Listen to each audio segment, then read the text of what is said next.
Bismillahirrahmanirrahim. Thank you for the introduction, Excellencies, distinguished members of the Diplomatic Corps, ladies and gentlemen. A very good morning, afternoon, whatever part of the world that you're in and whatever time zone that you're in, and Assalamu alaikum to you all. It is a pleasure to join you for today's webinar on strengthening trade, education and energy collaboration between Pakistan and Russia. I extend a warm welcome to all our distinguished guests who have taken the time to join this important conversation, and I look forward to a productive exchange of views. Pakistan-Russia relations have shown positive momentum over the past 2 decades, marked by a mutual desire to expand and strengthen cooperation, respect, and above all, trust. Indeed, our bilateral relations today stand on their own. They are neither a product of geopolitical contingencies nor influenced by our relations with other countries. Both our countries regard the centrality of the United Nations to international relations and the primacy of international law as pivotal to the development of bilateral ties, and Pakistan-Russia relations continue to contribute meaningfully to regional and global stability and security. Excellencies, as we look to the future, Eurasian connectivity and integration offer several new opportunities for common prosperity and development. We view the revival of historical land routes through Central Asia as vital to enhancing our bilateral trade relations with Russia, and see the international North-South transport corridor as central to realizing these opportunities. Energy security, too, remains critical for Pakistan, and cooperation with Russia in this area is an important component of our bilateral trade relations. This is also reflective of the fact that both the energy ministers from Russia and Pakistan are the co-chairs of the Intergovernmental Commission that exists today. Turning to the economic dimension of our partnership, our bilateral trade stood at about $240 million in financial year 2025, a figure I must candidly note does not reflect its true potential. Having surpassed the $1 billion in financial year 2024, trade unfortunately declined thereafter due to impediments in payment mechanisms, finance, banking, and shipping channels. The program of economic cooperation between Pakistan and Russia for the period until 2030 is expected to further strengthen our economic relations, though businesses on both sides continue to lack sufficient familiarity with one another. Distinguished guests, Russia's geography spanning 2 continents underscores the opportunities that Eurasian connectivity and integration hold for our shared prosperity.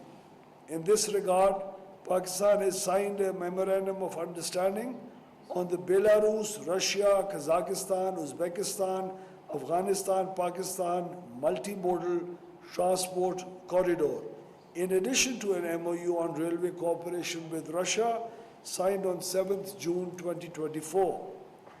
The establishment of a rail link would be instrumental in expanding bilateral trade and could help realize the upgradation of the Quetta-Taftan Railroad. While there are presently no direct flights between our 2 countries, both sides are considering the possibilities of early resumption, and our airlines could explore code sharing and transit route arrangements, particularly for cargo flights. As a major global energy producer, Russia offers considerable scope for cooperation in this particular sector. The Russian company Zarubezhneft signed a memorandum of understanding with Pakistan Petroleum Limited and the Oil and Gas Development Company in February 2025.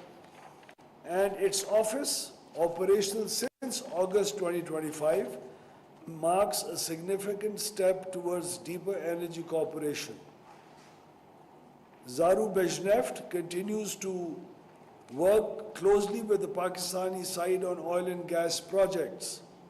We also welcome Novatech's interest in developing cooperation with Pakistani partners in the gas sector, LNG supplies and integrated gas projects, as well as the Rus Hydro Group's interest in serving as an engineering partner for the modernization of existing hydraulic facilities and the design of new ones in Pakistan. Ladies and gentlemen, the revival of Pakistan Steel Mills Karachi is a flagship project that builds on the legacy of Pakistan-Russia relations and will stand as a symbol of our friendship and cooperation in the decades ahead. Given the considerable size of our domestic steel market, we believe this project is highly feasible and remain keen to see it realized. Finally, on the people-to-people front, the signing of the readmission agreement between our two countries in June marks a landmark development for future generations, and we believe the two sides must now work towards establishing an easier visa regime, particularly for group tourists and business travelers. We look forward to welcoming our Russian friends to Pakistan in the spring and autumn months, particularly those with an interest in mountaineering. We are also pleased to note that approximately 1,087 Pakistani students are currently studying at Russian universities and educational institutions, and we encourage more Pakistani students to consider Russia as a destination for higher education. We remain grateful to Russia for the scholarships extended to Pakistani students and would request that these be increased further, especially in the field of science and technology.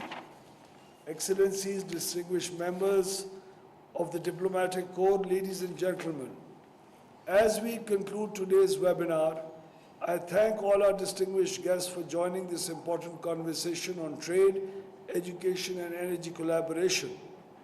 Our bilateral relations rest on mutual trust and respect. Today's discussion reaffirmed the progress being made from growing energy sector engagement to the revival of Pakistan steel mills, while highlighting the trade potential still to be realized.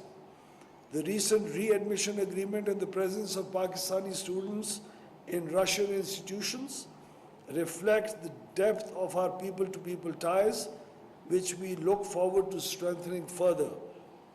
I would like to thank all speakers and participants for their valuable contributions and look forward to carrying this dialogue into concrete action. In the end, I'd also like to inform you that we've planned an intergovernmental commission, the next one, in Moscow in the month of November, if both sides agree to do that.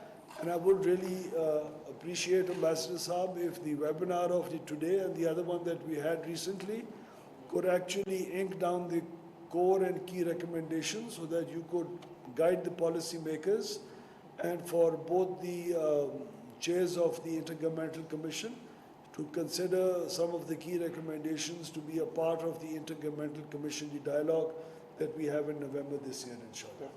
Thank you all.